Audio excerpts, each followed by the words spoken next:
জাহান্নাম কাকে বলে?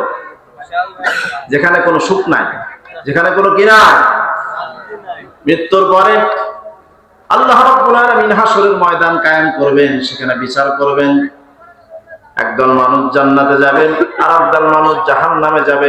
জাহান্নামে যাবে যেখানে, সেখানে কোনো সুখ নাই, শুধু কষ্ট।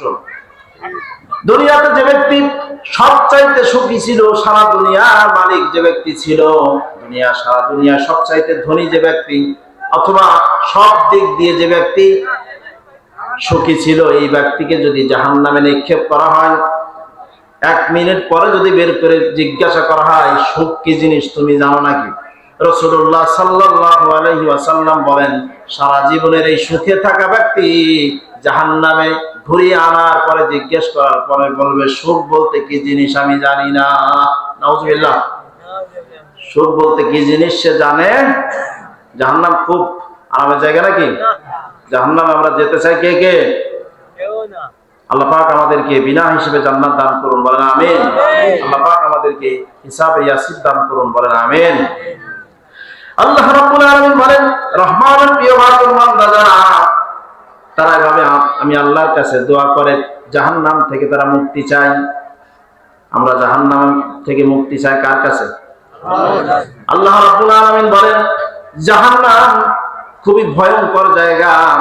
আল্লাহ পাক বলেন, ইযা উলকু ফিহা সামিউ লাহা শাহীকাও ওয়া হিয়া তাফুর তাকাদু তামাইয়াজু মিনাল গায়জ। ফেরেশতারা ৭০,০০০ শিকল দিয়ে জাহান্নামকে বেঁধে রাখবে। কিয়ামতের ময়দানে জাহান্নামকে উপস্থিত করা হবে। জাহান্নামের পাশে, কিয়ামতের পাশে, হাসরের ময়দানের পাশে জাহান্নাম থাকবে।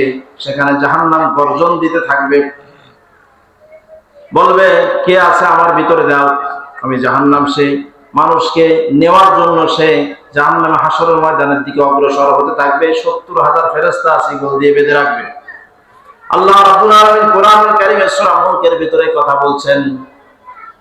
তখন এই জাহান্নামীদেরকে যখন নিক্ষেপ করা হবে জাহান্নামের ভিতরে, তখন জাহান্নাম বলবে আরো আছে নাকি, আরো আছে নাকি। আল্লাহ রাব্বুল আলামিন বলেন, মানুষের যে চামড়া রয়েছে, এই চামড়ার মাধ্যমে মানুষ শাস্তি উপভোগ করবে।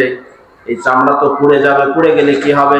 আল্লাহ রাব্বুল আলামিন কোরআনুল কারীমে বলছেন, কুল্লামা নাদিজাত জুলুদুহুম বাদদালনাহুম জুলুদান গায়রাহা লিয়াযুকুল আযাব। পুরাতন চামড়া যখন পুড়ে যাবে, নতুন চামড়া সেখানে গজায়া যাবে। কেন? লিয়াযুকুল আযাব, শাস্তির স্বাদ আস্বাদন করানোর জন্য। নাউজুবিল্লাহ বলেন। সেই জাহান্নাম থেকে আশ্রয় চাই কার কাছে? আল্লাহ রাব্বুল আলামিন বলেন, রহমানের প্রিয় বান্দা যারা, সংক্ষেপে বলে বলে যাচ্ছি, প্রথমটা মনে আছে তো, ওগুলো আবার পরে বলবো ইনশাআল্লাহ। আল্লাহ রাব্বুল আলামিন বলেন, রহমানের প্রিয় বান্দা যারা, ওয়াল্লাযীনা ইযা আনফাকু লাম ইউসরিফু ওয়া লাম ইয়াকতুরু ওয়া কানা বাইনা যালিকা কাওয়ামা। রহমানের প্রিয় বান্দা যারা, তারা ইযা আনফাকু, যখন খরচ করে, ব্যয় করে, লাম ইউসরিফু, তখন তারা অপচয় করে না, ওয়া লাম ইয়াকতুরু, তখন তারা কৃপণতাও করে না, বরং এর মাঝামাঝি থাকে। সুবহানাল্লাহ বলেন। অপচয় করা যাবে না, কৃপণতাও করা। ওয়াল্লাযীনা লা ইয়াদউনা মা'আল্লাহি ইলাহান আখার। রহমানের প্রিয় বান্দা যারা, তারা আল্লাহ ছাড়া কাউকে ডাকে। আমরা হাজার হাজার দেবতাকে ডাকি না, একজনকে ডাকি, তিনি কে? আমাদের হাজার হাজার সমস্যা একজনের সমাধান করেন, তিনি কে? সেই আল্লাহ রাব্বুল আলামিন বলেন, আমার প্রিয় বান্দা যারা, তারা আমি আল্লাহর সাথে শিরক করে না।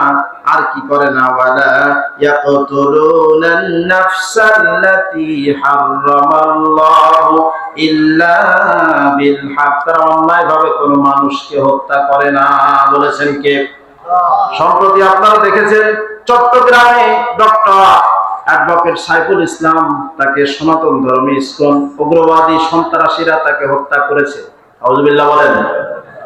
আল্লাহ রাব্বুল আলামিন বলেন, অন্যায়ভাবে মানুষকে হত্যা করা হলো সারা পৃথিবীর মানুষকে হত্যা করার শামিল। একজন মানুষকে হত্যা করা অপরাধ হলো সারা দুনিয়ার মানুষকে হত্যা করার যে অপরাধ, সে অপরাধের সমান। আল্লাহ রাব্বুল আলামিন এই দেশে আমাদেরকে সাম্প্রদায়িক সম্প্রীতির দেশ বানিয়েছেন। হিন্দু, বৌদ্ধ, খ্রিস্টান, মুসলমান একসাথে আমরা বসবাস করি। কিছুদিন আগে হিন্দুদের মন্দির মুসলমানেরা পাহারা দিয়েছে, ঠিক না বেঠিক? সেই হিন্দুরা আজকে মুসলমানদেরকে হত্যা করেছে, গলা কেটে চাকু ঢুকিয়ে হত্যা করেছে। যারা হত্যা করেছে অ্যাডভোকেট সাইফুল ইসলামকে, তাদেরকে গ্রেফতার করা হোক। আপনারা চান কি চান না? তাদেরকে দৃষ্টান্তমূলক শাস্তি দিতে হবে, কারণ এটা হলো সাম্প্রদায়িক সম্প্রীতির দেশ। এদেশে দাঙ্গা হাঙ্গামা আমরা পছন্দ করি না। মুসলমানদের রোজা, হিন্দুদের পূজা একসাথে চলে, কোনো অসুবিধা। আমরা যদি ভারতের হিন্দুদের মতো চাইতাম, তারা যেভাবে আমাদের বাবরি মসজিদকে ভেঙে রাম মন্দির বানিয়েছে, মুসলমানদেরকে গরু খাওয়ার অপরাধে জিহ্বা কেটে দেয়। এখনো ভারতে এমন মুসলমান রয়েছে যাদের অর্ধেক জিহ্বা নাই। বলেন নাউযুবিল্লাহ। অর্ধেক জিহ্বা নাই, কেটে ফেলেছে। আমরা যদি এই দেশে অনুধ্বনি দেওয়ার অপরাধে হিন্দুদেরকে হত্যা করতাম, তাহলে এই 53 বছর লাগতো না, মাত্র 3 দিনে বাংলাদেশ থেকে হিন্দু মুক্ত হয়ে যেত, ঠিক না বেঠিক? আমরা সেটা চাই না। আমরা মিলেমিশে একসাথে থাকতে চাই। সাধারণ হিন্দু ভাইদের প্রতি অনুরোধ হলো, এই উগ্রবাদী ইস্কনদের ফাঁদে পা দেওয়া যাবে না।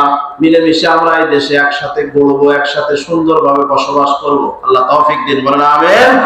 আল্লাহ রাব্বুল আলামিন আমাদেরকে রহমানের প্রিয় ওয়াজির বান্দা হওয়ার তৌফিক দান করুন, বলেন আমিন। সবগুলো বলা হলো না, যেগুলো বলা হলো এগুলি আমল করার তৌফিক আল্লাহ পাক আমাদেরকে দান করুন, বলেন আমিন। মেহমান চলে এসেছে, তিনি কথা বলবেন। ভালো থাকবেন, সুস্থ থাকবেন। আমি তো কাছেই আছি, প্রতি সপ্তাহে ইনশাআল্লাহ আপনারা আমাকে দেখতে পাবেন, শুনতে পাবেন। বয়ান বিষয়ভিত্তিক কথা বলি। আল্লাহ রাব্বুল আলামিন আমাদের সকলকে, সকল বক্তাকে একটি বিষয়ের উপরে এদিক ওদিক না যায়। 2 ঘন্টা বয়ান, 5 মিনিট গজল, কিরাত, জিকির, আযান, ইকামত আছে না? ওয়াজের ভিতরে এগুলো দরকার নাই। ওয়াজের ভিতরে একটি বিষয়ের উপরে, নির্দিষ্ট বিষয় যদি একটি বিষয় বক্তব্য দেওয়া হয়, সামনে যে শ্রোতা থাকে তারা কিছু না কিছু বুঝতে পারে। যেটা বলেন ঠিক না বেঠিক? আল্লাহ রাব্বুল আলামিন সকল বক্তা ভাইদেরকে নির্দিষ্ট বিষয়ের উপরে বক্তব্য দেওয়ার তৌফিক দান করুন, বলেন আমিন। ওয়া আখিরু দাওয়ানা আলহামদুলিল্লাহি রাব্বিল আলামিন। আসসালামু আলাইকুম ওয়া রাহমাতুল্লাহি ওয়া বারাকাতুহু।